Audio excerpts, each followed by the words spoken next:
Good evening and happy obedience to you. Our top story tonight: why are young people dying suddenly all the time? It must be old age. Moving along. In other news, the nation continues to be plagued by dangerous conspiracy theorists who are spreading baseless, false claims that there's something called natural immunity. While there's certainly no science to substantiate this harmful misinformation, the conspiracy theorists believe what they call God just gave them this alleged natural immunity. These extremists with a lion-like mentality are being rather non-compliant with our pharmaceutical business plan, and that's not good for anybody, especially our shareholders. So don't be a moron, and for God's sakes, please don't be a lion. We at the establishment would like to cordially invite you to feel afraid so you can increase your levels of obedience with our extremely well-tested, safe and effective route of immunity. It's the only way. And all for your protection, of course. Now, if you'll excuse me, I've got to go cash some checks I was given for selling my soul. There actually is another way. Introducing Fierce Immunity by Rebel Lion. Fierce Immunity is made for the lions of the world. And at Rebel Lions, we believe that health equals freedom, and your immune system is the constitution of your health. With all the deception about health and immunity in the world, we at Rebel Lion believe it's time for a change. That's why we bring integrity down to the molecule.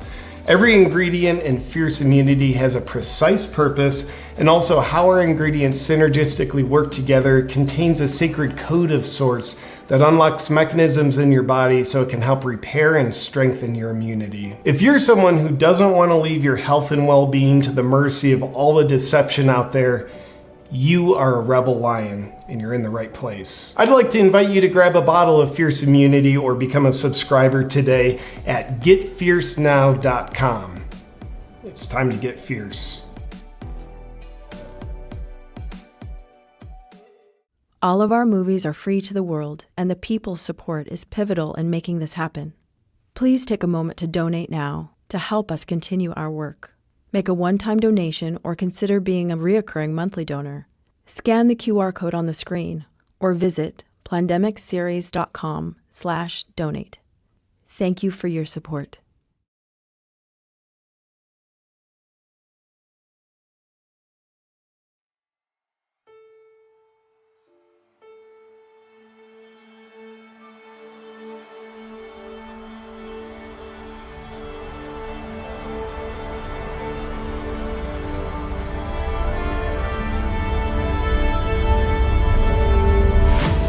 Whatever political party you identify with, you are welcome here. Whatever color, culture, or creed you identify with, you are welcome here. If you are vaccinated or unvaccinated, you are welcome here. Now look around.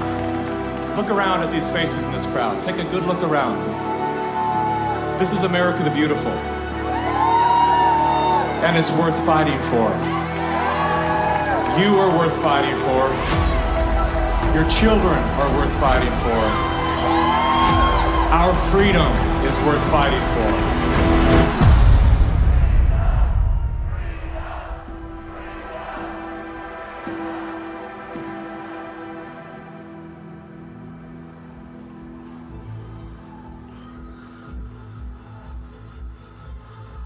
My name is Mikki Willis.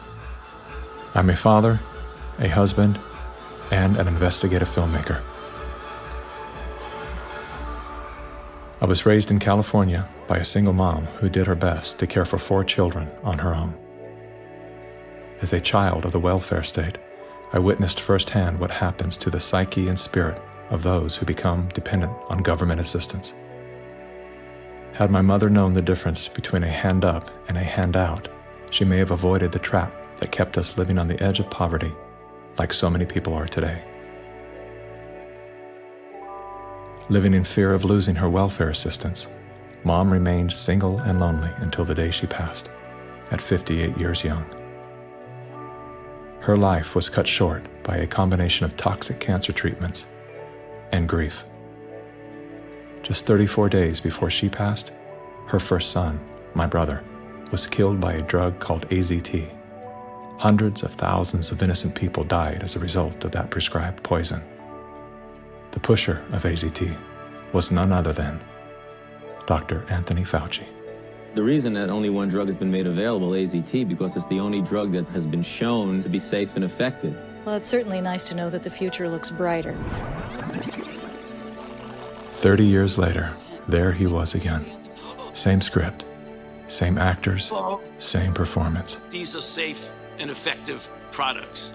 Knowing what that man had done in the 80s and 90s, I couldn't believe he was still in a position of such power.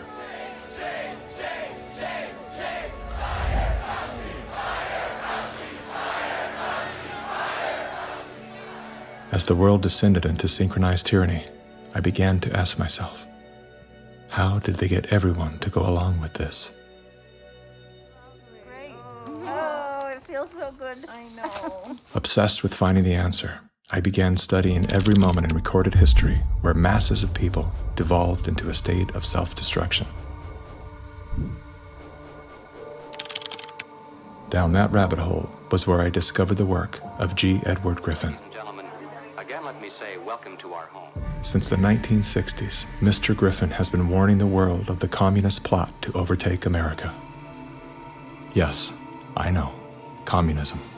Mr. Gorbachev, tear down this wall. That thing we've all been told fell with the Berlin Wall. How do you measure such an astonishing moment in history? It was Napoleon who said, "History is a lie agreed upon." Ironically, there's no evidence that Napoleon ever said that. As we're about to discover together, much of our history has been rewritten to serve an agenda that up until recently was invisible to the average person. Average, like this guy. Everyone's talking about the necessity for change right now, particularly here in the US. Over the past few months, as a filmmaker, I've had the honor of documenting the political revolution. That was me in 2016, the year of my political awakening. Come on board the political revolution. I was touring with the Bernie Sanders campaign, creating media to help his grassroots movement grow. At that time, I knew very little about socialism and even less about democratic socialism. As it turned out, I wasn't the only one. So my Bernie bros, how do we redistribute wealth through taxation without expanding the powers of the federal government?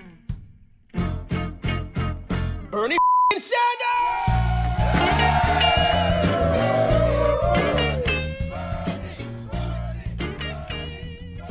As confusion set in, I began turning my questions inward. Are they hypnotized? Am I hypnotized? That question, that one simple question, activated some strange sort of faith healing. Suddenly, I could see. How did I not see this before? There were so many red flags. The only solution is communist revolution. The only solution is communist revolution. The only solution is communist revolution. That's right, we need communism. That's what we need.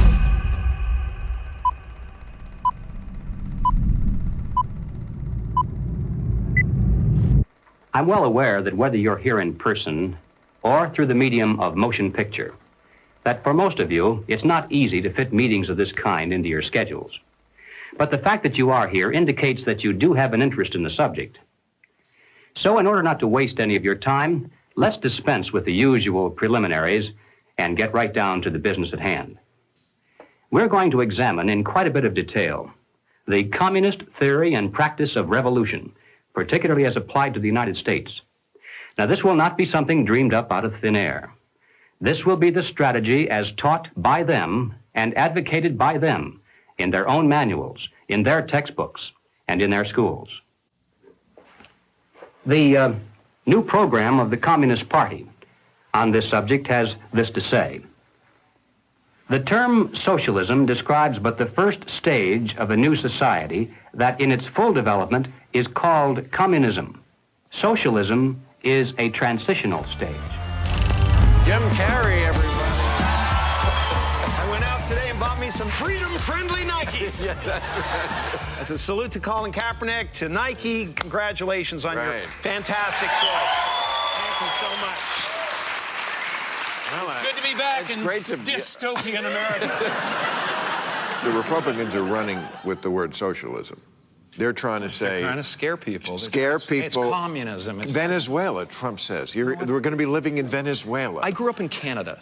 I'm here to tell you that this bullshit line that you get on all of the political shows from people is that it's a failure. The system is a failure in Canada. It is not a failure in Canada. I never waited for anything in my life. I chose my own doctors. My mother never paid for a prescription. It was fantastic. And I just got back from Vancouver, and I keep hearing this, like, Canadians are so nice. Canadians are so nice. They can be nice because they have health care. Because they have a government that cares about them. In Canada, the authorities say it's now a state of emergency. Riot gear swept through Canada's capital. Today, police in Ottawa used batons and pepper spray. You just trampled that lady. Look what you did to her! Medical wait times in this country are longer than ever. The cost of living just keeps climbing. There's a socialist coup unfolding in Canada, and we taxpayers are funding it. In the recent years, a lot of Canadians have been watching their once well-regarded country become what some are even calling tyrannical. A country previously hailed as the most free and democratic in the world. Now, the People's World, the official West Coast newspaper of the Communist Party, ran this rather interesting editorial. What is needed now is an effort that begins to approximate the magnitude of the problem. As a minimum, such a program should demand massive emergency action by the federal government. The federal government has invoked the Emergencies Act. It gives unprecedented power to the Canadian federal government. As of today, a bank or other financial service provider will be able to immediately freeze or suspend an account without a court order. If you are involved in this protest, we will actively look to identify you and follow up with financial sanctions and criminal charges. Banks have already started to freeze the accounts of people involved in the protests. Please get out. Immediately get out. Intimidating people in a church during the Passover. Unbelievable. Growing up under communist dictatorships, I have been warning Canadians that that's what's coming. I could smell it. I could see it at every corner.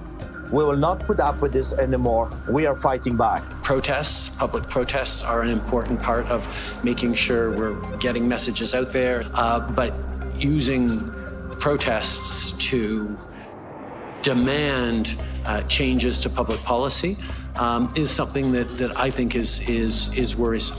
Okay.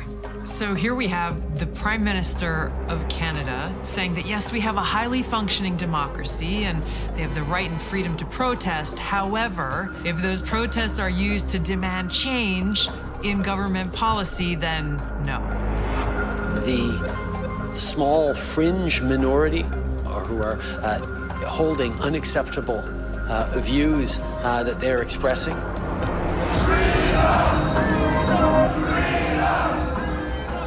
Do not represent the views of Canadians who know that following the science and stepping up to protect each other is the best way to continue to ensure our freedoms, our rights, our values as a country.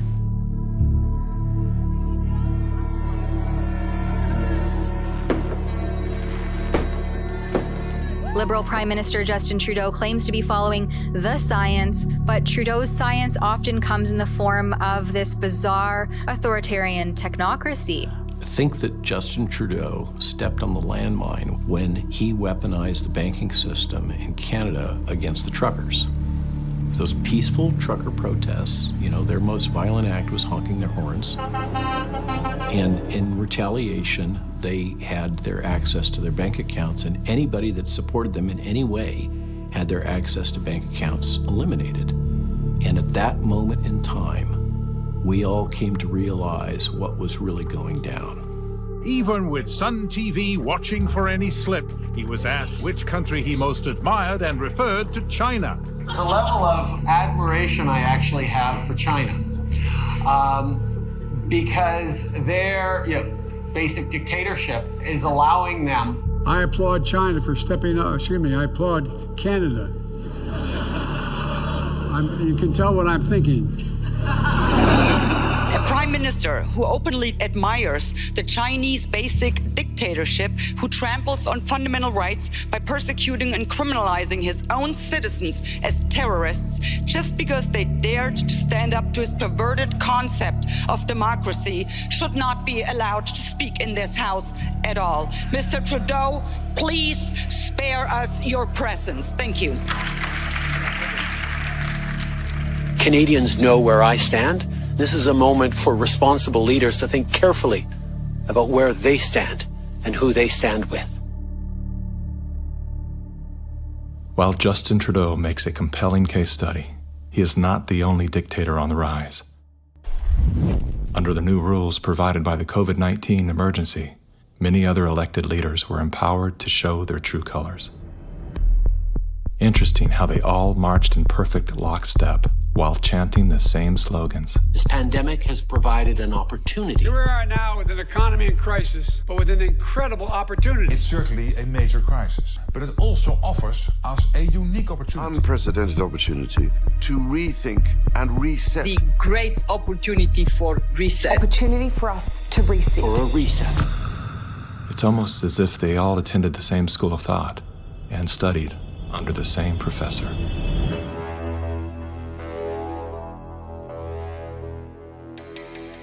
Some people would say this revolution is characterized by the fight of robots against human beings. And we will win this fight. Professor Klaus Schwab was born in 1938 in Ravensburg, Germany, where Nazi crimes against humanity were committed. His father, Eugene Wilhelm Schwab, was the managing director of Escher Weiss Ravensburg, a company that used slave labor to manufacture weapons of war for the Third Reich. While Klaus's father was at the helm, the Nazi Party awarded Escher Weiss Ravensburg the title of National Socialist Model Company. Years later, Klaus Schwab joined the board of directors at Escher Weiss Ravensburg, where he played a key role in the development of South Africa's nuclear weapons program during the darkest years of the racist apartheid regime. Today, Klaus Schwab is the founder and executive chairman of the World Economic Forum. If you'd like to meet the people who are supposed to repair the state of the world, or give a piece of your mind to the bankers who helped get us into this mess, we can tell you where to find a lot of them. The World Economic Forum. Founded in 1971, the World Economic Forum is an international private organization which receives billions of tax-free dollars from its members and their global enterprises. Every year, the WEF brings together its members with world leaders, big pharma executives, tech titans, Hollywood celebrities, media personalities, and internet influencers to meet in the secluded mountains of Davos, Switzerland. It is a tiny town folded into the Swiss Alps, a village where you could bump into Bill Clinton, Bill Gates, the head of Google, and the Queen of Jordan, all in one place. A lot of reporters cover the forum, but few get inside. It turns out there are two Davoses, one you see and one you don't. After hours, there are hundreds of private parties where deals are done. People who can't be seen together in public can meet here. Your Royal Highnesses, Excellencies, distinguished heads of state and government, the future is built by us, by a powerful community as you here in this room. Klaus Schwab, the founder of the WEF, is particularly upfront and even proud of his ability to shape and influence world politics. I created the community of global shapers as a means, as a force to shape our common future. And of course, their Global Young Leaders program is a grooming ground so that when they ultimately infiltrate cabinets, We penetrate the cabinets. they will likely tend to govern a certain way. Nobody will be safe if not everybody is vaccinated. The names and the countries he mentioned ended up being some of the most dystopian and authoritative during this pandemic. Names like Ms. Merkel, Vladimir Putin, and so on. Other names? Jacinda Ardern, Sebastian Kurz, Mauricio Macri, Mark Zuckerberg, Jack Ma, Gavin Newsom, Stéphane Bancel, Chelsea Clinton, Leonardo DiCaprio, Sanjay Gupta, Dr. Leana Wen, Alexander and Jonathan Soros, George Soros' sons, and several of the Rothschilds. And of course, Now, who could represent such a world better than you, Prime Minister? In 2014, Klaus Schwab called for the Great Reset, We need a great reset. which he positioned as the solution to the world's most urgent issues. The dark reality of Schwab's agenda is detailed in his best-selling book, COVID-19, The Great Reset. His endgame mission is to replace independent governance with a top-down controlled, one world government and a central bank-controlled digital currency. When they say, you'll be happy, what they mean is, you'll be enslaved. That's why they're talking about a great reset. That's why they're talking about introducing this quasi-communist, quasi-socialist agenda. They know we've run the course where we cannot continue down the path of the ever-increasing indebtedness because we have a generation that quite literally cannot afford to buy a house. Millions of Americans are priced out of buying a home. And so it's easy to tell that generation, we're gonna forgive your college debt. Student debt relief. And set your expectations lower. You're gonna rent forever. We're gonna celebrate the tiny house movement. We're gonna do all of these things which sound cool because they're shaping our narrative so that we become capable of expecting less. What we need to do is not expect less. We need to remove inefficiencies so we can experience more. And that's the subtle distinction that the Great Reset is missing. Like most globalists, Schwab regards communist China as a shining model of how he intends to transform the world. We now welcome His Excellency Xi Jinping. China has made significant economic and social achievements under your leadership. Chinese influence on global affairs is growing. The founder of the World Economic Forum, Klaus Schwab, says that this is what motivated the group this year to invite President Xi Jinping to deliver the keynote address in Davos. Schwab said Xi's presence was a sign of the shift from a unipolar world dominated by the United States to a more multipolar system in which rising powers like China will have a step up and play a bigger role. I think it's a role model for many countries. But we have to go one step further. It's a systemic transformation of the world. Artificial intelligence, the metaverse, synthetic biology, our life in 10 years from now will be completely different, and who masters those technologies will be the master of the world. Similar to his protege, Justin Trudeau, Klaus Schwab makes a fascinating case study. Yet he too is merely the master of his own world. Economic Forum. Science is replacing evolution by natural selection with evolution by intelligent design. Not the intelligent design of some god above the clouds, but our intelligent design and the intelligent design of our clouds. The IBM cloud, the Microsoft cloud, these are the new driving forces of evolution. Today, we have the technology to hack human beings on a massive scale. And by this I mean that if you have enough data and you have enough computing power, you can understand people better than they understand themselves. And then you can manipulate them in ways which were previously impossible. You know, the whole idea that humans have this soul or spirit and they have free will, that's over. Now, how exactly will the future masters of the planet look like? This will be decided by the people who own the data. Foreign powers can collect, store, and exploit biometric information from COVID tests. U.S. intelligence officials tell CBS News that China is trying to collect Americans' DNA in hopes of controlling the future of healthcare. China's test kits are a tool to help China compile genetic data. The Chinese aren't the only ones exploring this technology. The U.S. is working on it as well. The White House is ramping up its COVID response, announcing Americans can once again get free COVID test kits. Bill Gates is again in a storm of controversy. Gates is found to have strong connections with the Chinese Beijing Genomic Institute, and the BGI is also known to have deep ties with the Chinese Communist Party's military. Data is the most important asset in the world. Those who control the data control the future not just of humanity, but the future of life itself. Everywhere she goes, Ouyang Haoyu is followed. What she buys, how she behaves, is tracked and scored to show how responsible and trustworthy she is. It's called the social credit system. A person's reputation is scored on a scale of 350 to 950.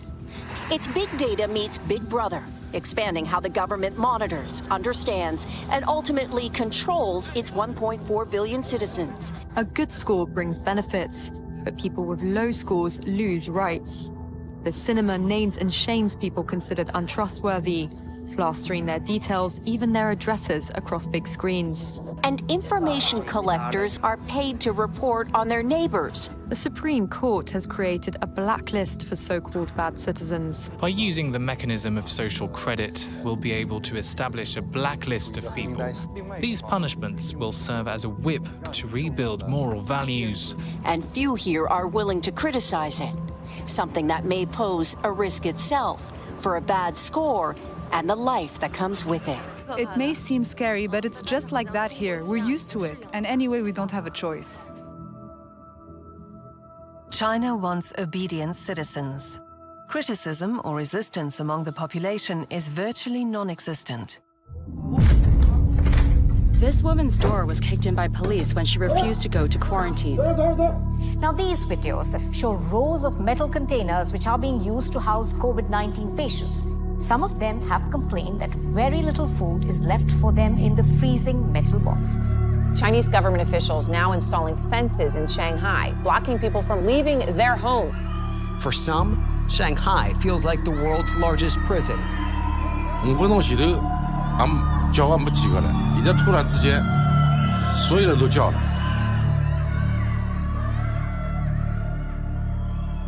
How does a handful of autocrats gain total control over a population of 1.4 billion? I have 2 master degrees, one in clinical psychology, one in statistics. And at the beginning of the crisis, I started to study the statistics a little bit. The initial mathematical models and the initial statistics all had dramatically overrated the dangerousness of the virus. That was the moment when I started to think how it was possible that an entire society and an entire population was in the grip of a narrative which in many respects was blatantly wrong. After a few months it became clear to me that the only mechanism that could explain what was happening in society was what is usually referred to as mass formation.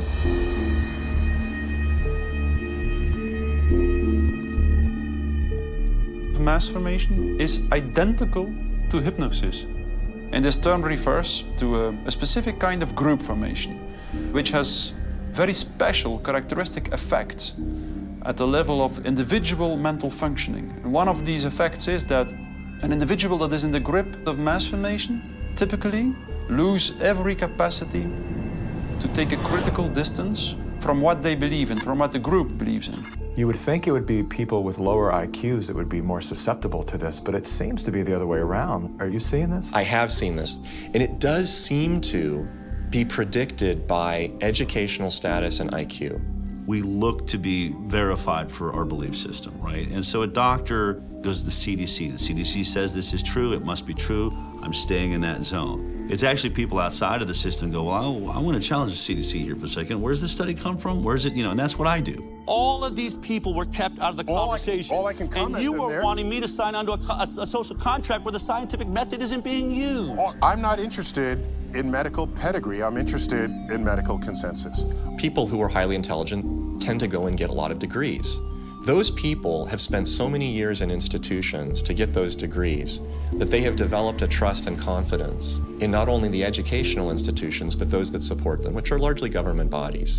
And so they start from the place of, if it's told by the university, by the government, it's probably going to be true. What I've learned about science is that it's really they're looking at like a fragment of the world, and it's all they see. It's all they're looking at. The world, they don't see the world. So I think that there's a disconnect between people who are smart and have lots of degrees with actual reality, with the lived experience of nature, of life, that you don't see with people who are actually working with their hands outdoors all of the time. A mass formation typically emerges in a society when very specific conditions are met. First and for all, the most central condition is a major part of the population needs to feel lonely.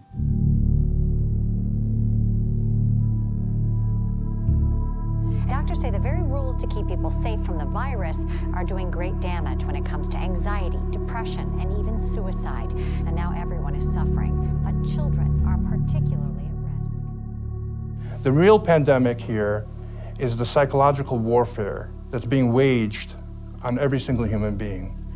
See, if you take a human being and you put them in a chronic fear state, and you couple that with human isolation, what happens is they psychologically decompensate and live in such emotional pain that they will gravitate in an irrational way to anything that you promise them will alleviate that pain. Once people feel disconnected from their environment, they will typically start to experience a lack of meaning-making in life.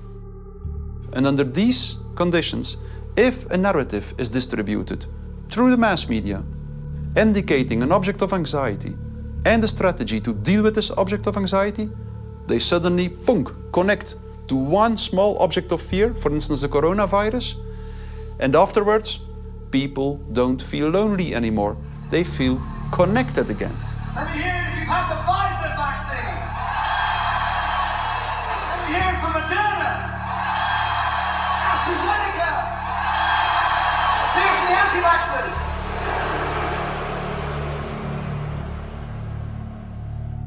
The new kind of social bond is highly problematic, just because the connections between the individuals even deteriorate more, and the bond between the individual and the collective becomes stronger and stronger and stronger, which make them willing to sacrifice everything for the collective. Its health, its wealth, the future of its children, everything.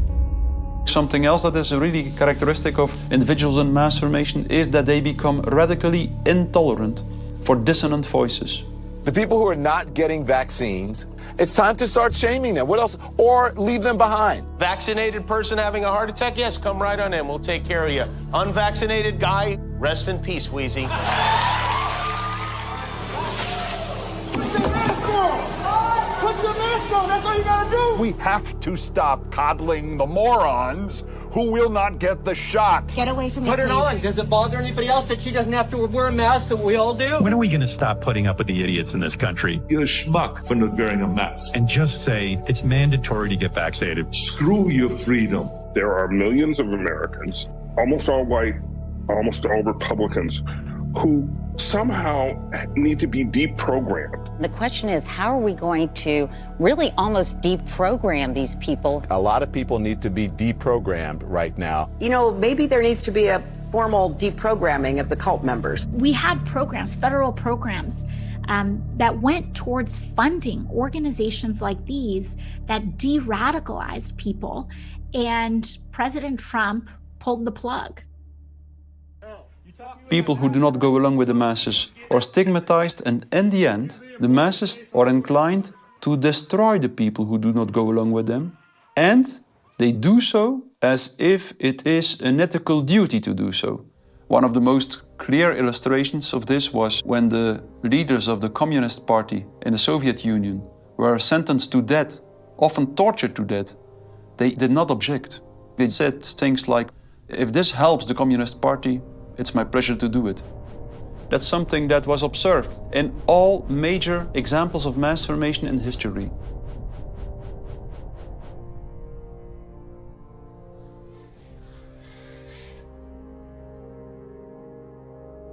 I was born in Communist China 2 years before Mao started his Cultural Revolution. So we had to be indoctrinated and chanting slogans and holding Chairman Mao's little red books to say, "Long live Chairman Mao, long live Communist Party." Inspired by Soviet Union dictators Vladimir Lenin and Joseph Stalin, China's communist leader, Mao Zedong, borrowed from the playbook of the Russian Revolution. To fight anti-communist forces, Lenin organized a military branch of his Communist Party, known as the Red Army. Following suit, Mao branded his army the Red Guards. However, Mao's soldiers were not enlisted from his military. His Red Guards were made up of high school and university students. So he used young people to start Cultural Revolution, to top down statues, burning old buildings, and demonize all religions, going after all dissident voices, and to turn all the Chinese against each other. Family turn on each other, neighbors turn on each other. Chairman Mao, as he was known, was deeply influenced by Lenin's ideas on Marxism and revolution, and often praised Stalin as a great leader. He started his Great Leap Forward campaign in the 50s and killed 2 million landlord owners. 40 million to 60 million people estimated starving to death. The people were trading their children's dead bodies to eat, to survive. Cannibalism was everywhere. Through war, torture, execution, and famine, Chairman Mao caused the death of 80 million innocent people, making him the deadliest dictator of all time. China shaved the heads of women, put them all in unattractive asexual clothes, did the same thing for the men. This technique has been used in the 20th century by every totalitarian regime. The Mao wanted to create a genderless society. That's why girls like me could not wear beautiful clothes and could not do makeup. We have to just look like boys, unisex, no gender. They asexualize the population so that there's no more desire, no more bipolarity of male and female. Everybody looks like an automaton. And then what do? Rather than turning towards one another, they turn towards the state. So the only thing left for me, a child, to believe in is communism. And Mao was the new God.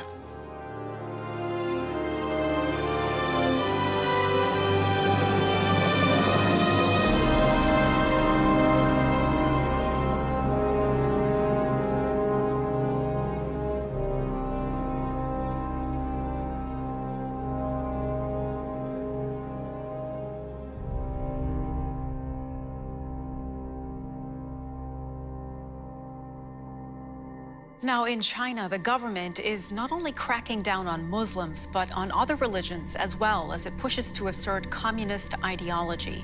Over the past few years, a vast network of camps has been built across Xinjiang. A series of classified bulletins show how easy it is to be singled out by the Chinese government for education and training. The U.S. Defense Department says as many as 3 million are being forcibly detained in re-education and forced labor camps. China calls them thought transformation camps built to prevent extremism from spreading, but reports indicate they're more like prisons. Here's something else that is banned in China: Falun Gong, a religious movement that emphasizes on spiritual enlightenment and cultivation of virtue. I left China because my parents were heavily persecuted for their practice of Falun Gong. From age 1 to age 5, my grandparents were taking care of me because my parents, they were always inside some dark cells being tortured. My first clear memory of my mother, I was brought to a brainwashing center and saw her being tied up to a chair with like people behind her guarding her, and she had a very thick plastic tube inserted into her nose, and she was being force-fed at the time. She just looked like she was in so much pain, and I was 5 at the time. It's just very traumatizing.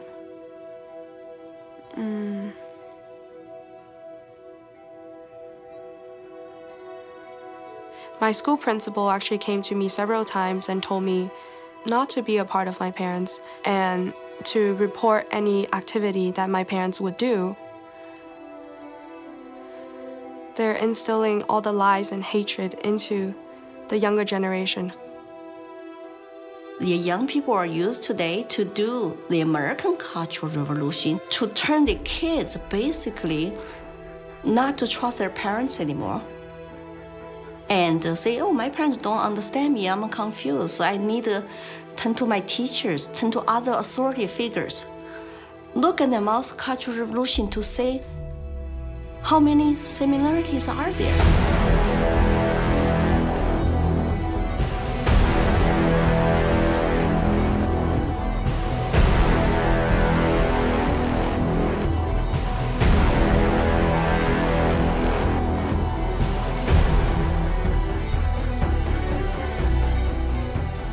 Communism will win. That's not a joke. That will happen.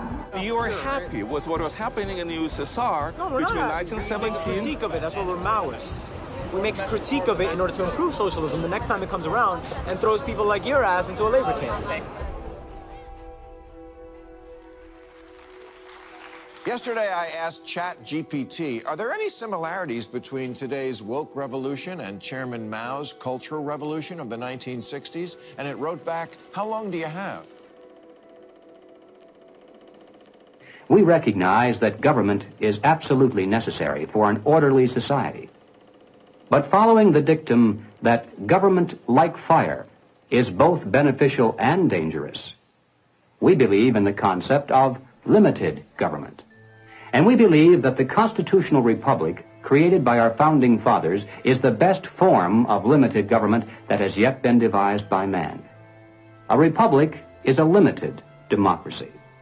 It's a form of government based upon the principle of limited majority rule. Limited so that the minority, even a minority of one, can be protected against the whims and passions of the majority. Now, democracy is a form of government based upon the principle of majority rule. It's easy to understand, easy to sell to the masses, and, I might add, deadly. The fathers of philosophy, Socrates, Plato, and Aristotle, were all staunch critics of democracy. History's greatest minds all observed that even a well-intended democracy can breed deception, division, and ultimately total control by the state. Aristotle wrote that democracy is not just the rule of the majority. Democracy is a system in which the majority is in charge, respecting the basic elementary rights and principles of minorities. If not, democracy becomes a tyranny of the majority. Socrates himself became a victim of this very process. He was sentenced to death by a majority vote for protesting the rights and protections of the minority. This country was founded on the principle that the individual is sovereign over the institution of government. And it's about a philosophy of governance that says that you are a free individual, or a philosophy of governance that says you're serf and you're subject. We have inalienable rights just by virtue of being human. And so their primary responsibility as the government is to protect those rights. These aren't rules to govern me, they're rules to govern the government. Like what you are and are not allowed to do to me. We are constitutional republic with a representative democracy, so people do vote, but we have a separation of powers. So if you majority vote to eat you for lunch, the Supreme Court can say, no, you cannot. And how do you protect the minority from the majority? You write down a set of rules on a piece of paper. You say, this we can do, that we cannot.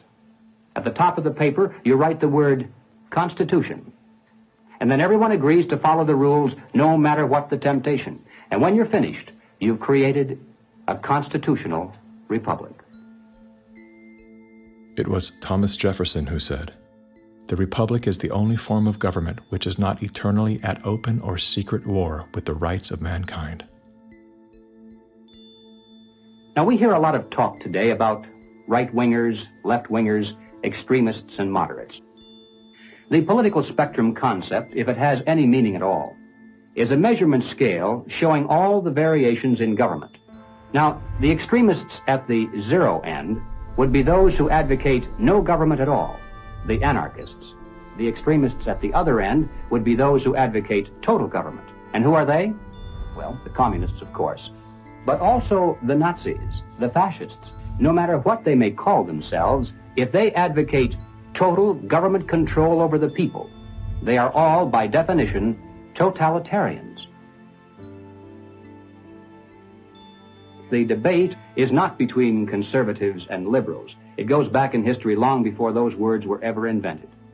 The opposing points of view properly are identified as individualism versus collectivism. The individualist believes that the rights of the individual must not be obliterated by the desires of the collective or the group. The collectivist, on the other hand, believes that the group is more important than the single person within it, and that the individual must be sacrificed if necessary for the greater good of the greater number. The individualists believe that every man has a personal and direct responsibility to provide first for himself, next for his family, and then for those outside his family who may be in need. The collectivist, on the other hand, declares that the individual is not personally responsible for charity, for raising his own children, providing for his aging parents, or even providing for himself, for that matter. This is a group function of the state, of government itself. Everything we talk about, socialism, communism, globalism, and Nazism, guess what? It's all collective society. Collectivism on an international level is essentially known as globalism, which is often promoted as a framework for unity and sustainability. Under the guise of philanthropy, the leaders of the globalist movement leverage every possible crisis to advance their plan to replace national sovereignty with a one-world government. We are confronted with so many crises simultaneously. What does it need to master the future? It is the globalists who are behind the destructive new methods of control, like ESG, the acronym for Environmental, Social, Governance. Similar to China's social credit score, ESG is a ranking system that tracks a company or country's carbon footprint, as well as its commitment to diversity and inclusion. A low ESG score can lead to severe consequences, including reputational damage, legal and regulatory actions, and loss of investors and bank credit lines. Within the last decade, numerous nations and thousands of major brands have been coerced to adapt to the ESG program, and today, many of them are paying the price. In 2018, the World Economic Forum published an article on its website entitled, "How We Will Make Sri Lanka Rich by 2025.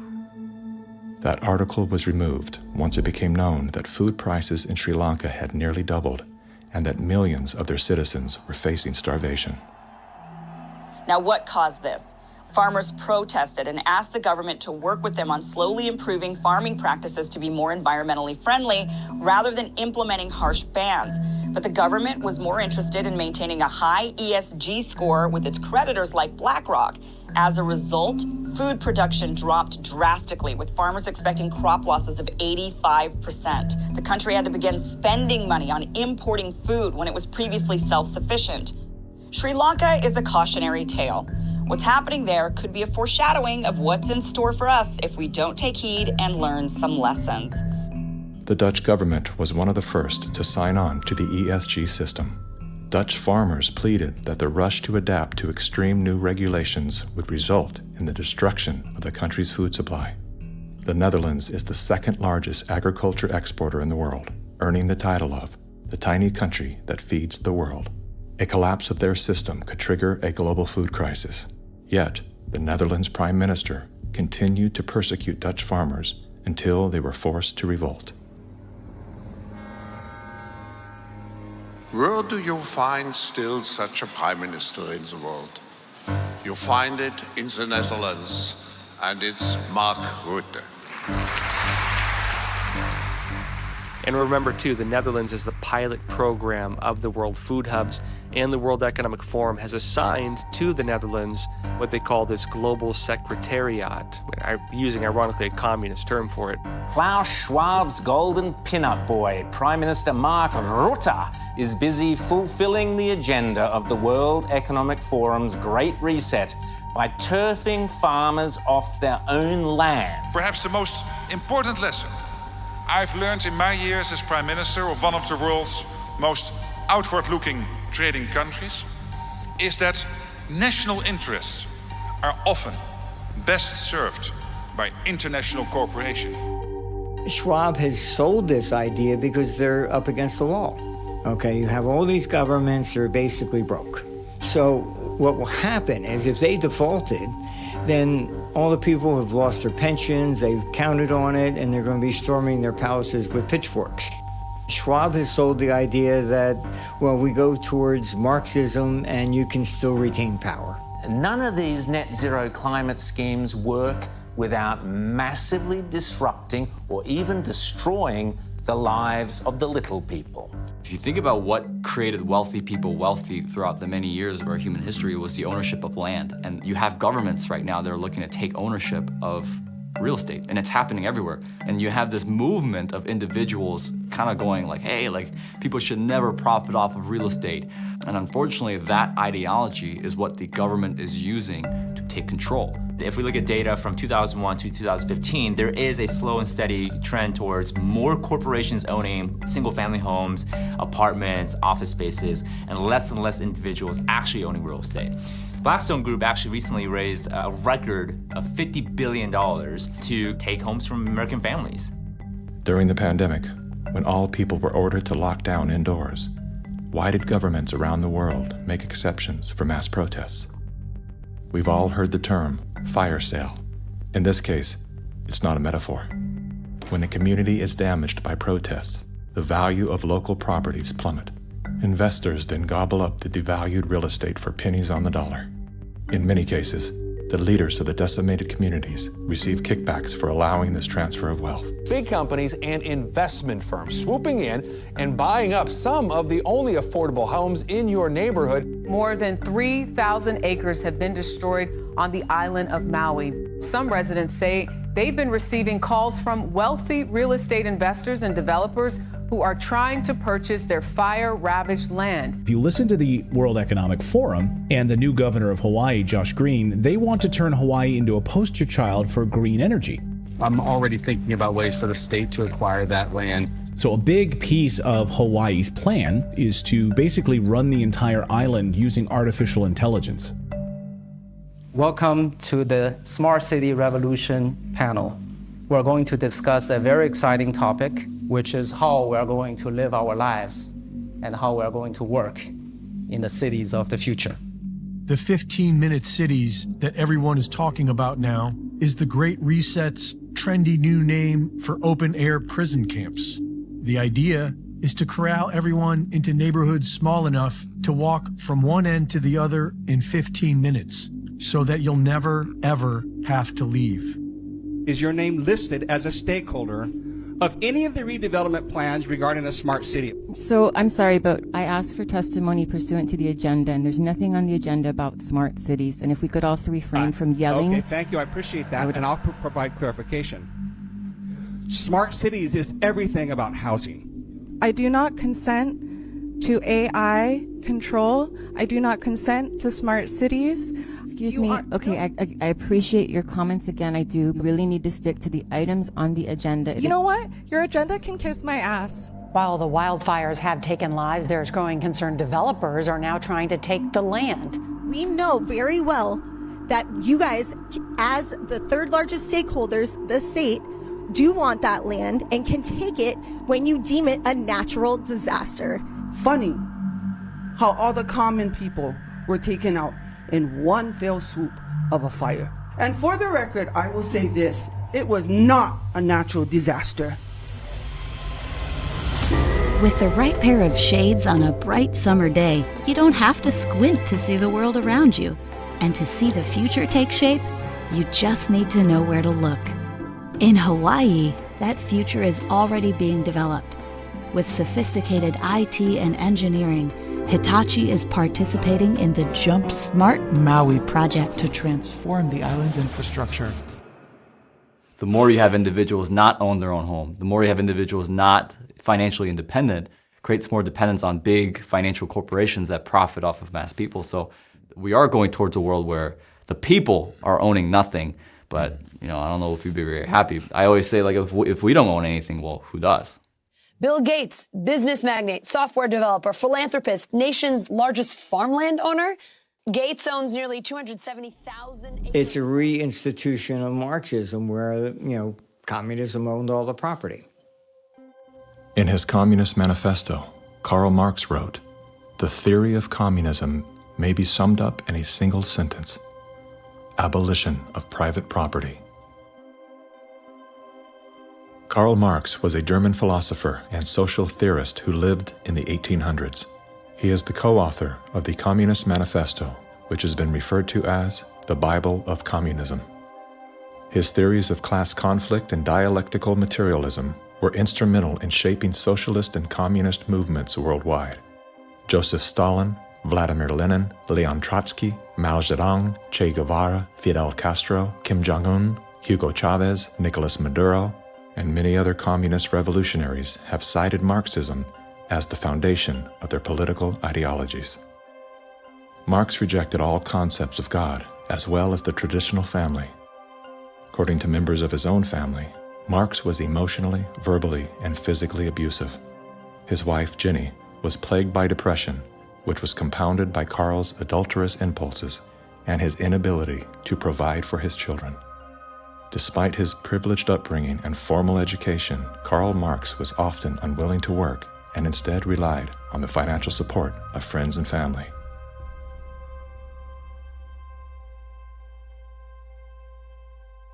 In 1943, the following directive was issued from party headquarters to all communists in the United States.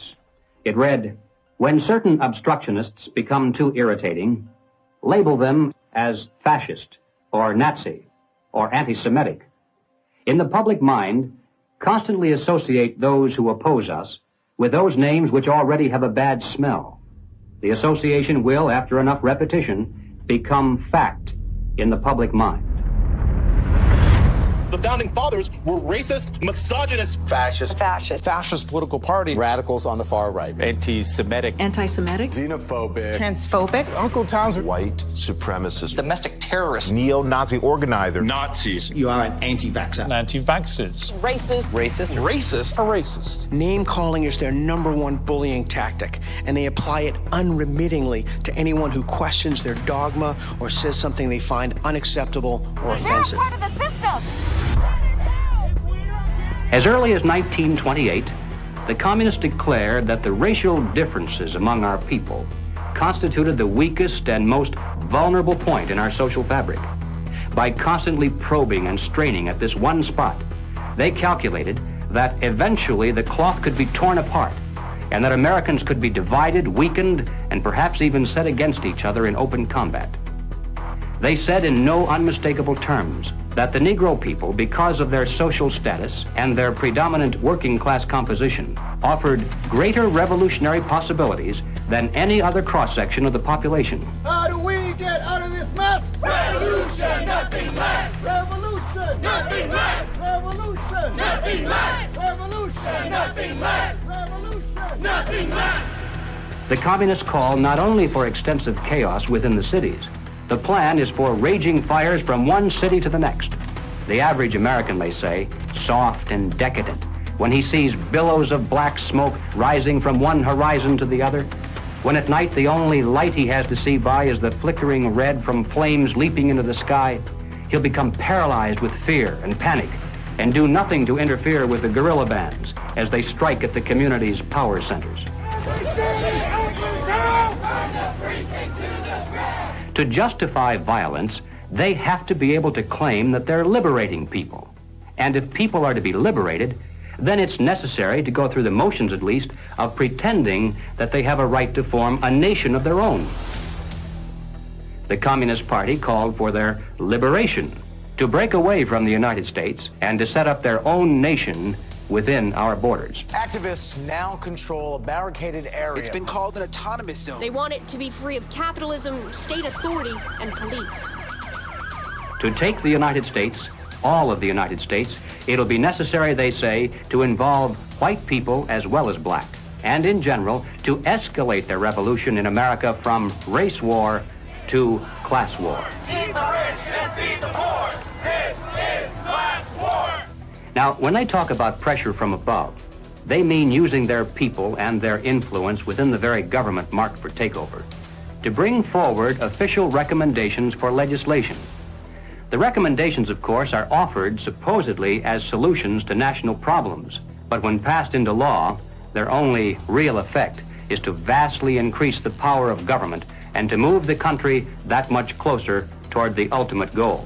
The pressure from below, then, involves using their influence over the various mass membership organizations of the country to create the appearance of great popular support for these recommendations. Of course, the members of those organizations must never suspect that they're being used to promote the communist program. Now, the silent majority, the average person, is caught right in the middle. He looks above and sees highly respected spokesmen for government calling for socialist legislation. He looks below and sees mobs of demonstrators shouting for the same thing. He says to himself, has everyone gone crazy or is it me? Now, he's still in the majority, of course, but he doesn't know it. He thinks he's helplessly outnumbered, and he bows to what he thinks is the democratic will of the majority.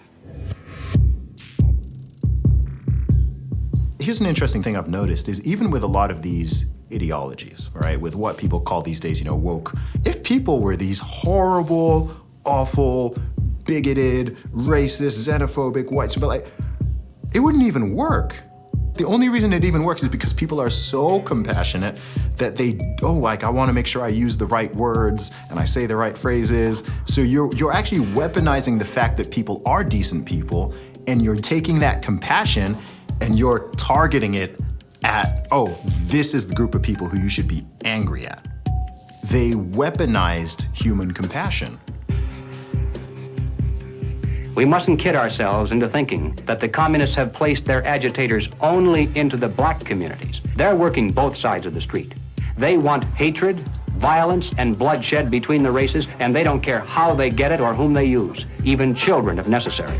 My young comrades. Hi! This is my way of figuring out if you've been tainted by the patriarchy. Patriarchy? Oh! This looks creepy. It looks creepy. Why? There's just like this thing about white people that just makes me be like... Oh, looks like Donnie got a full cookie. Because he's a white man. Say it with me. Structural racism! Yeah!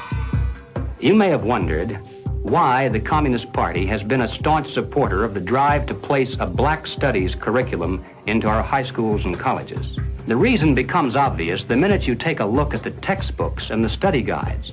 Schools are now radicalizing our kids. I mean, this is the volume of the book from Critical Race Theory, and it literally says here, whiteness is a bad deal, and it has a symbol of Satan. You gonna deliberately teach kids this white kid right here got it better than you because he white?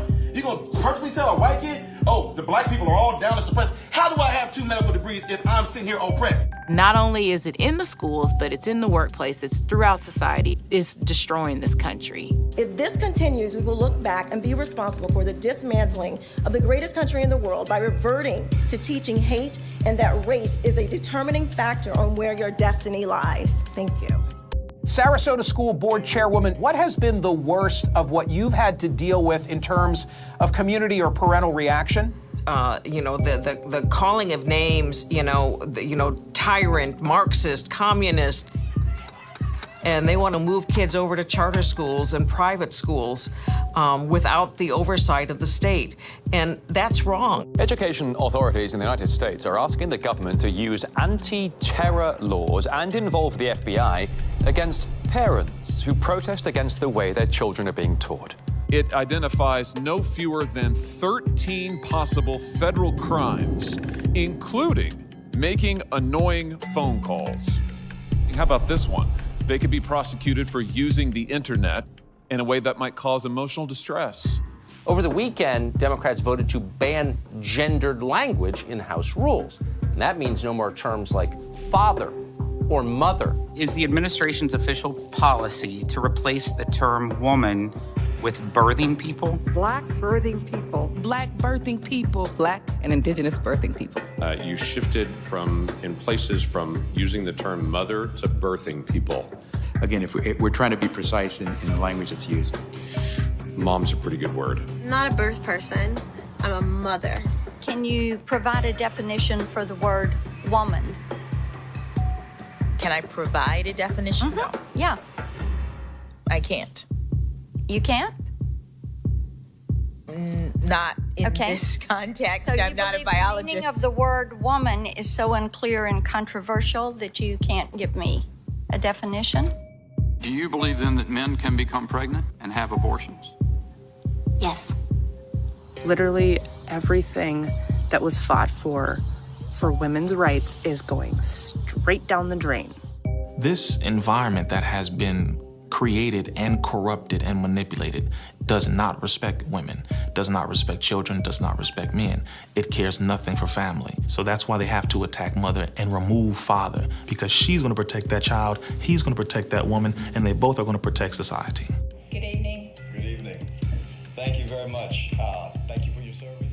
When you talk about a parent-child relationship, you're talking about something primal that is in the heart of the liberal, not the Marxist, that's in the heart of the person who's conservative. And they're pushing the boundaries on something that they cannot control. Washington State is on track to lawfully take gender dysphoric children away from parents who oppose transitioning treatment. That is against the Constitution. The only time a parent loses their rights is if there's an extreme circumstance. It's severing the bond between the parent and the child. What they're doing is they're dividing families to take control of the children. The biggest offense against communism is the nuclear family. In Chapter 2 of his Communist Manifesto, Karl Marx wrote, "Abolition of the family. The bourgeois family will vanish as a matter of course." We're here today to represent the millions of Black Americans who disagree with the Black Lives Matter movement. If you go to Black Lives Matter website, it says that we disrupt the nuclear family. That's my wife. This is our 4 children. Why would you disrupt the nuclear family? Because the real objective is to remove the family as a possible alternate source of guidance and support. All totalitarian regimes strive to destroy the close-knit family in order to remove any loyalties that might be higher than to the state itself. I have seen over the years in my practice a steady decline in the expression of healthy masculinity and healthy femininity. The separation between the male and the female is almost complete now. And it's due specifically to the ongoing attacks against masculinity and the degradation of femininity. And if our family structure is lost in the next generation, what do we have left? We're just a bunch of listless individuals living our lives out virtually behind a computer screen and following the orders of the government. Maybe it's because I came in the movement at 17 and a half, so I have just a knack for knowing how to organize young people. I was at the art publications table today, and I was speaking to this young person, and he grabbed the book, and he said, it's like Mal's Red Book. And I was like, man, that's what I was thinking. And it was just really cool to hear him make that connection. I was like, how about you buy 10 to 15 of these books, and you all have a youth organizing group where you talk about it, and you really try to engage this. We need to build off of this. We actually do have an ideological frame. Myself and Alicia in particular, we are trained Marxists. I do believe in Marxism. It's a philosophy that I learned really early on in my organizing career. Investigations into the Black Lives Matter organization has revealed links to groups that are pro-communist China. The self-proclaimed Marxist Black Lives Matter co-founder Alicia Garza also owns the Black Futures Lab project. Yet, all would be lost for the Black Future Lab if not for the Chinese Progressive Association. Donations to the Black Futures Lab don't go directly to the foundation itself. The Chinese Progressive Association gets them instead. Through forensic investigations, we now know that the 2020 BLM fiery but mostly peaceful protests were organized and partially funded through a network of pro-communist organizations. One of the groups is US-based Liberation Road, which was founded by a faction of the Communist Party of Vietnam. Liberation Road is allied with the new communist movement and has direct ties to the Chinese Communist Party. The San Francisco-based, communist-rooted Chinese Progressive Association formed a sister company called Asians for Black Lives to serve as a bridge between BLM and the Chinese Communist Party.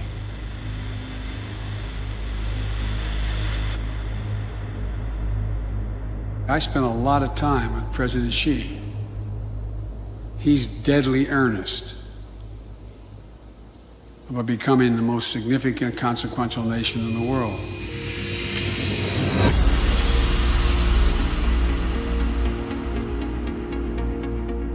When we speak of China, it's important to distinguish between the people and their oppressive government. And while the Communist Party of China is undoubtedly America's greatest foreign adversary, it's crucial to recognize that the most urgent threat to the future of the United States resides within its own borders. We're so used to thinking in terms of the old-fashioned concepts of warfare, we fail to realize that the favorite weapons of communist conquest are instead propaganda. Do you know who the greatest propagator of disinformation in the history of the world is? The U.S. government. The slanted view of history. History has been written to tell us a certain story. The 1619 Project is trying to reframe that story. What these people are doing is subverting young black minds to think that the Revolutionary War was fought in order to preserve slavery. And it's based on something that simply isn't true. The tactics of internal subversion. I thought that America was racist. I thought it was patriarchal. I thought our capitalist society was just a means of exploiting people. And I thought all of these things because that is what I was told. The preaching of hatred to incite civil disorder. I want to tell you, Kavanaugh, you have released the whirlwind, and you will pay the price. A California man is facing federal charges for the attempted murder of Supreme Court Justice Brett Kavanaugh. Treason, blackmail, the smear. This is the first time Assange is being questioned over the rape allegations. The LA Times ran an article calling Larry Elder a black white supremacist. All committed by soldiers who wear no uniform and who claim to be loyal citizens of the target country marked for conquest from within. World War III that rages around us right now is a political war, an economic war, a psychological war, a spiritual war. As a matter of fact, the bomb, as a psychological weapon, is being dropped on the American people every single day. You probably assume you're safe. That could be a deadly mistake. Bracing for food shortages. And labor shortages. Shipping delays. Supply chain disruption. A new coronavirus variant. The worst virus variant. Ultra transmissible. It can kill you. It can kill you. A surge in crime. A surge in crime. Acts of terrorism. Domestic terrorism. White terrorism. White supremacy. Mass shootings. And nuclear conflict. World War III. World War III. Vladimir Putin. Russia. Environmental doom. Fire, storms, and deadly floods. I don't want you to be hopeful. Science tells us we have 9 years. This storm will kill you. I want you to panic. It is promoting fear. It will kill your children. Feelings of fear. It will kill your pets. The world is a very terrifying place. Unless you get lucky. I want you to feel the fear I feel every day. Walk me through, if you would, what happens scientifically inside our minds when we're in a state of fear, and then how that affects our external choices and the direction of our lives. This is well known and well researched in the psychological literature and the psychiatric literature, that when someone is afraid, when someone is in a state of fear, that person cannot think rationally. You resort back to a more primitive way of making decisions, which is highly emotionally driven. And when you're placed in a chronic state of fear, as we have been, you end up in a, what I would call a traumatized state, meaning that you're not just momentarily scared, you are frozen. You have seen your ability to think critically suspended. The issue is not about COVID or vaccines or anything else. It's not that. That is the polarizing impulse that gives rise to our general sense of ill at ease, which then amplifies our willingness to fall for reflexive classifications like race or, the isms that we want to fight about. The more we can distract people by creating the illusion that says everything is fearful, the more we can manipulate the population. We were groomed for decades to be fearful, whether it was drop and cover. We must be ready all the time if the atomic bomb explodes. Duck and cover. To protect against the threat of nuclear annihilation, or more recently, the impending ecological collapse of our planet in 12 years that AOC and Greta Thunberg keep warning us about. The world is going to end in 12 years if we don't address climate change. How dare you? All of these fears are grounded to some degree in reality. They're not completely invented, but they are exaggerated so greatly that we cannot actually reason through them anymore. When people are afraid, they won't just accept authoritarianism, they'll demand it. They will demand it. Somebody do something. Somebody take charge and tell me what to do. Like, where do I stand? Where do I walk? What do we do? What are the rules? And again, people in power always use that, right? What do they say? Never let a good crisis go to waste. We can take this and we can now enact policies that normally we wouldn't be able to get away with. Maybe in a couple of decades, when people look back, the thing they will remember from the COVID crisis, this was the moment that we agreed to be surveyed all the time. And maybe even after the event is over, maybe we can still keep 30%. And over time, multiple crises, suddenly you have a government or an individual who has far more power than they're actually supposed to. The leaders of the mass, the people who pronounce a narrative in public space, usually are hypnotized themselves. They believe they need to reshape society to be able to deal with the challenges society faces. And they believe so fanatically in that ideology that they think it's justified to manipulate and cheat and to use all kinds of narratives to convince people to go along with that ideology. We're going to go visit Mom. I'm going to bring the home family to see Mom. No. We will shut you down. We will cite you. And if we need to, we will arrest you and we will take you to jail. You either get your tests done and make sure you're cleared, or we will keep you in a facility longer. It's going to be very hard for people to do a lot of normal life unless they can prove their vaccination status. Such as, you're not going to work in this particular agency or institution, you're not going to be able to go to this college or this university. Once we start doing that, you will see more and more people willingly get vaccinated.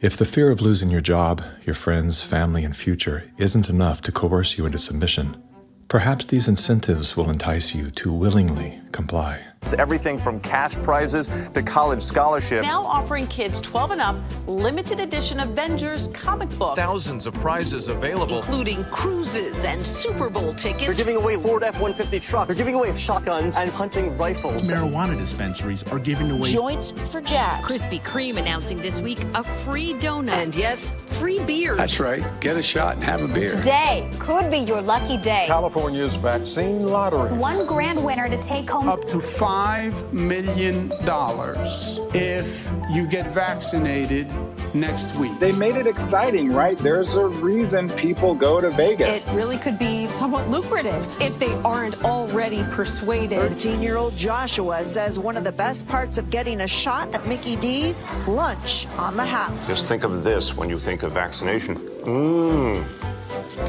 Vaccination. If you need luck with love, dating apps are offering incentives too. Vienna Brothel is providing COVID-19 vaccinations and giving those who take up the offer a 30-minute session with a, quote, lady of their choice. We have finally found the one thing that makes us all more attractive, a vaccination. To love one another, as Jesus said, get vaccinated, get boosted. Do you think that it's being posed as politics, but it's behaving like a religion? Because it's acting like a religion. Yeah. It's dogmatic, it's absolute, it's if you do not believe in it, you are condemned to hell. Maybe this is a new religion. God did answer our prayers. He made the smartest men and women, the scientists, the doctors, the researchers. He made them come up with a vaccine. That is from God to us. And we must say, thank you, God. Thank you.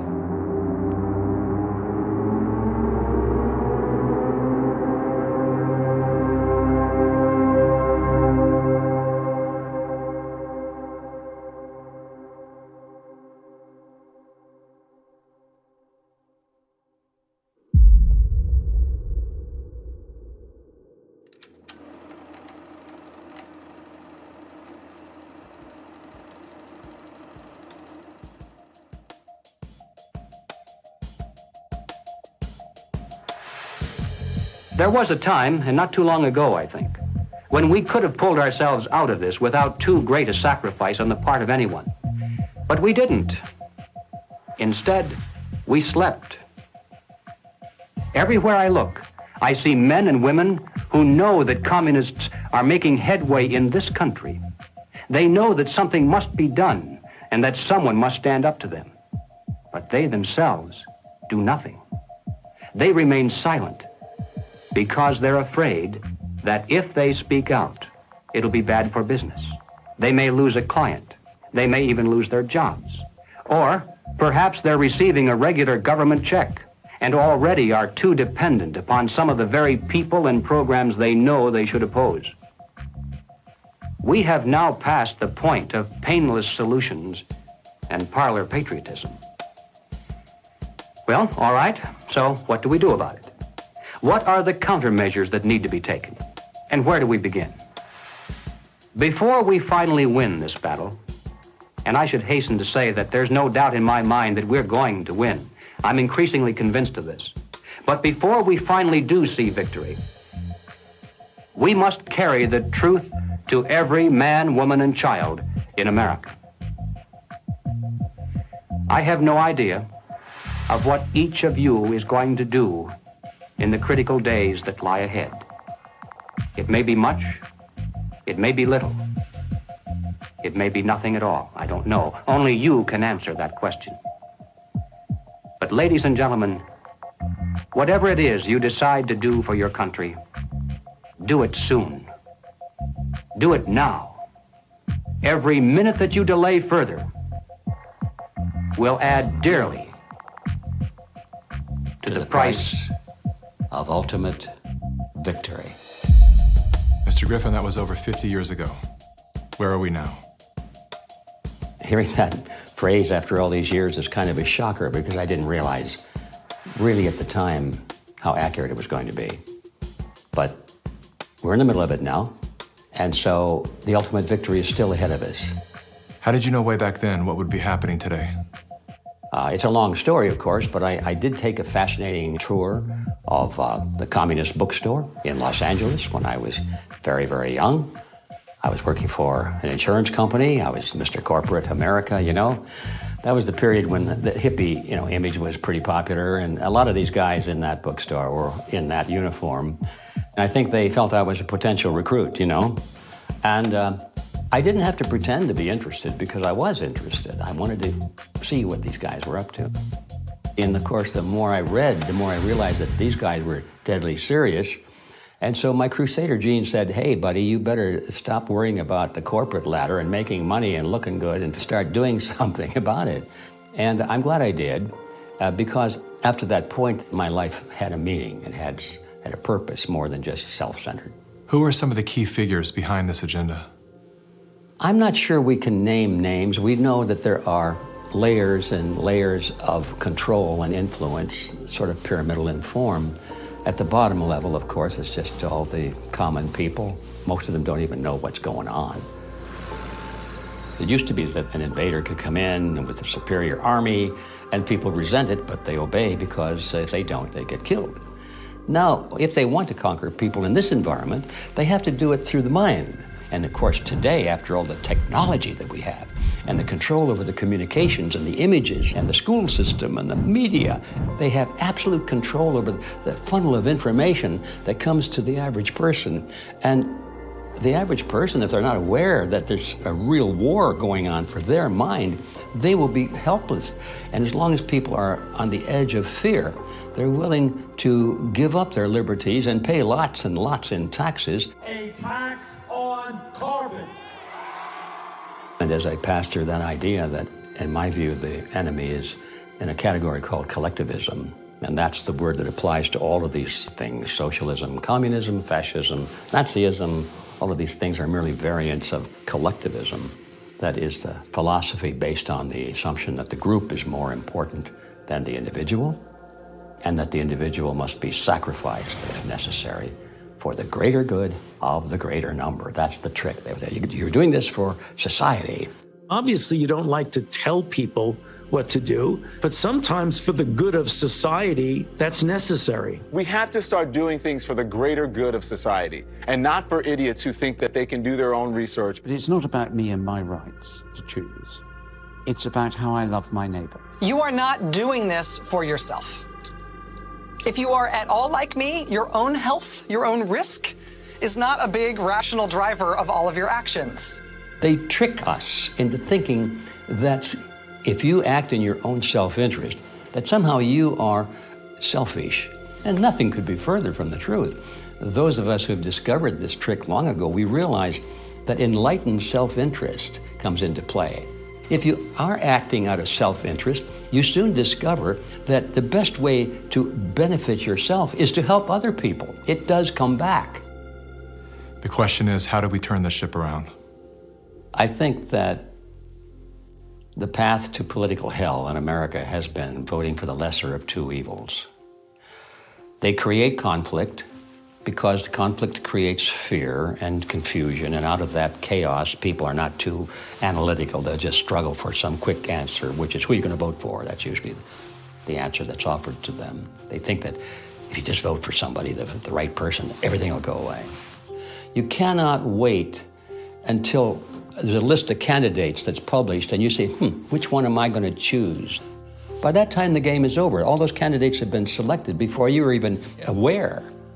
You've got to get into politics at the local level so you have some influence in which candidates are selected. And that starts at the grassroots level. You don't come in at the top, you come in at the bottom.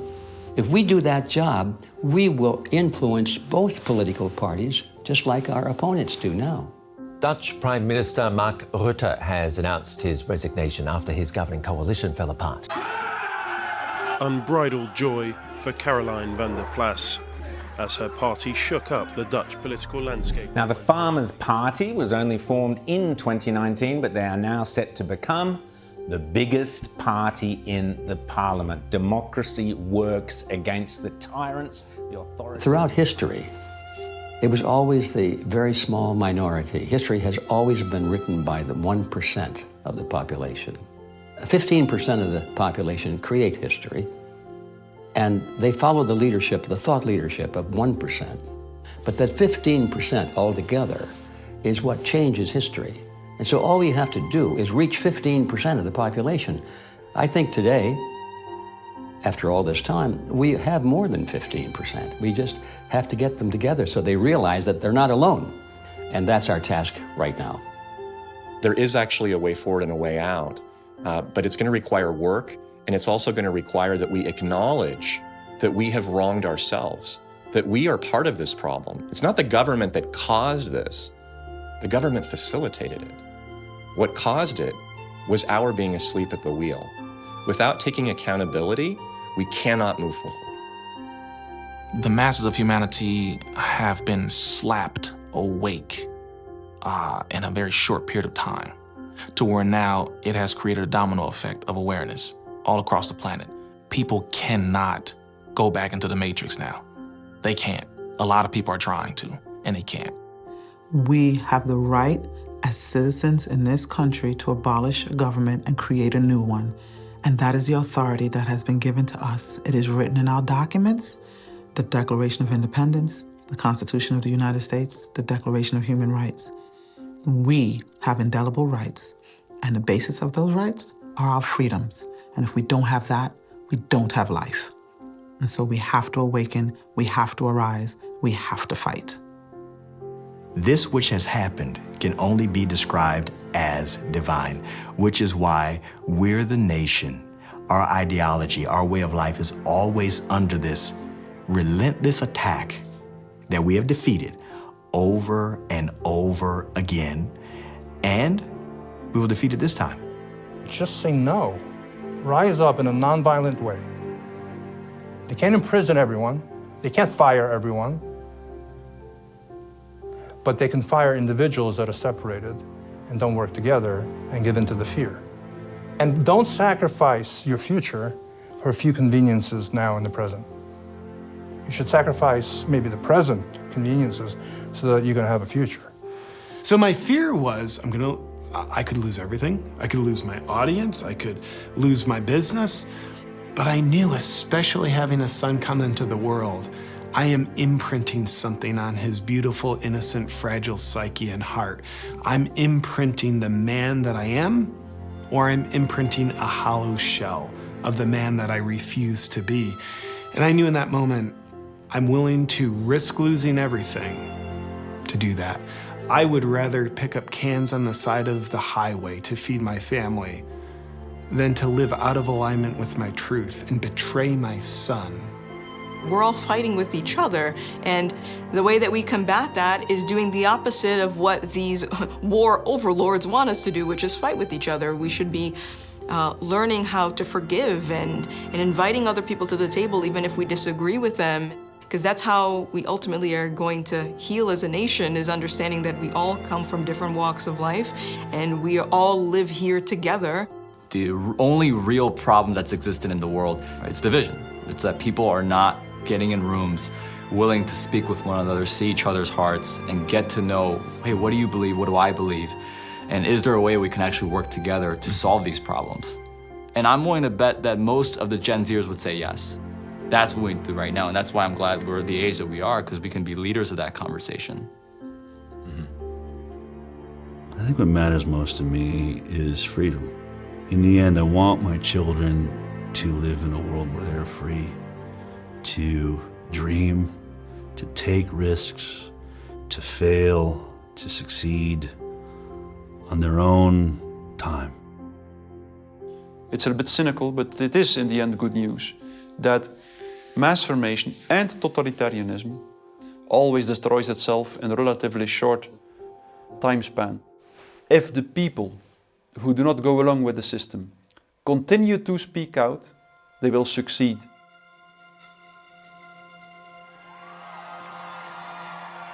In cities across the world, thousands of people have joined street protests in the run-up to the World Economic Forum. People are starting to wake up to what is going on with the Great Reset across the world. This anger of people against globalization and against the elites. Pleasure to see you as well. Hey there, how you doing? Shaking your hand, bro. You're a piece of shit, man. Why is that, sir? You f***ed up the entire country. Get the f*** out of here. You piece of shit. It seems these days, wherever the Prime Minister goes, there's often a contingent of protesters there to greet him. The most reviled figure in Australian politics has departed. Today I will resign as Premier. And some rare good news, an appalling abuser of human rights of her own people has just announced she is leaving office. And so today I'm announcing that I will not be seeking re-election. Breaking news out of Hawaii tonight. The head of the island's emergency management agency, Ani Medeiros, is resigning. The people have woken up and the revolution against the elites has begun. What we are seeing is a revolution against the system. When I say media, you say liars. Media! Liars! Media! Liars! One of the titans in the New World vanguard is now in its death throes. The anti-woke boycotts are tearing into their profits. ESG is losing support from consumers, it's losing shareholders, companies that use it are facing legal threats, environmental and social governance. It is now dying. Protests are popping up around the world against 15-minute cities. We're seeing this wave of solidarity protests happening around the world.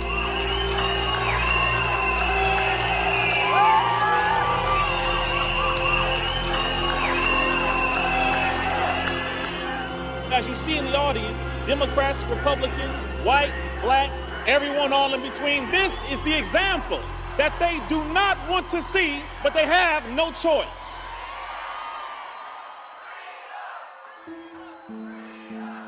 I don't think our societies have taken the moment to look up and actually see and appreciate how much progress has been made in the past century.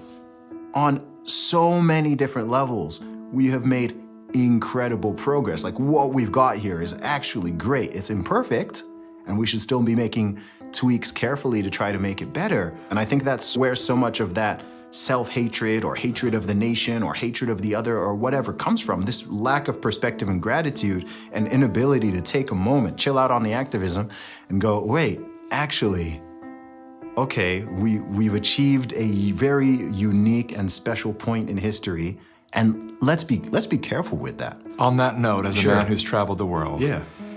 have you experienced any nation that has course-corrected beyond their sins more than the U.S. has? No.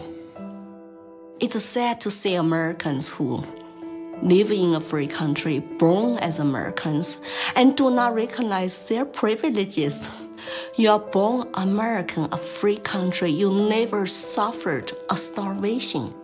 And you need to go to other countries to find out why all the immigrants, millions of them, want to come here. What is happening in our backyard today, I experienced as an 11-year-old. I remember vividly all the promises that a guy named Castro gave on how 99% of the people swallow the pill. He was gonna save Cuba. I remember how he promised to the farmers, to the Guajiros, that you're gonna own the land. I remember all the promises that we hear today about free education and free health care and free land. And my God, no freedom.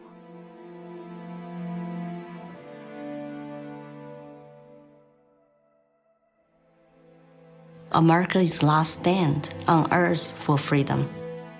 If we lose this country, the world will be a very dark place. I have 3 children in this country. I want to protect their American dream. So here I am, you know. I've noticed that every time you speak about America, your eyes fill with tears. I do love this country. No place to go. And I just hope people can hear my stories. For past 5 years, I've been telling the same saying. I have no political agenda here. I just want to live American dream and my children live American dream. Sorry about that.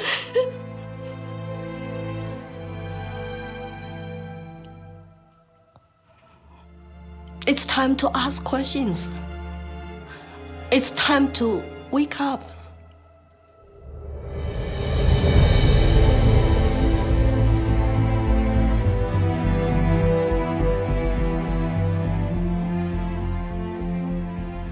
We've been brought together in this moment to face the urgent choice between dehumanization and rehumanization. Dehumanization requires us to do nothing. Nothing other than to allow that process to continue to the point of no return. Rehumanization, on the other hand, requires action. One action. To remember. To remember what we knew as children, when everything was possible, before our attention was captured, before the conditioning set in, before our nature was denied. There's nothing new we have to learn. All we have to do is to remember.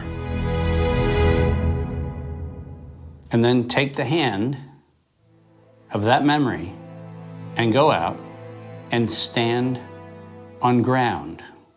Not concrete, not asphalt. Stand on ground.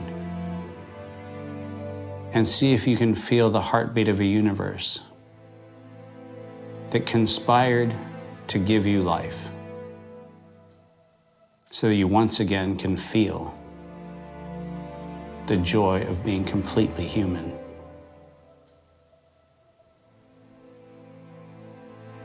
And then never forget that moment. This is the moment for us to activate our innate ability to create solutions.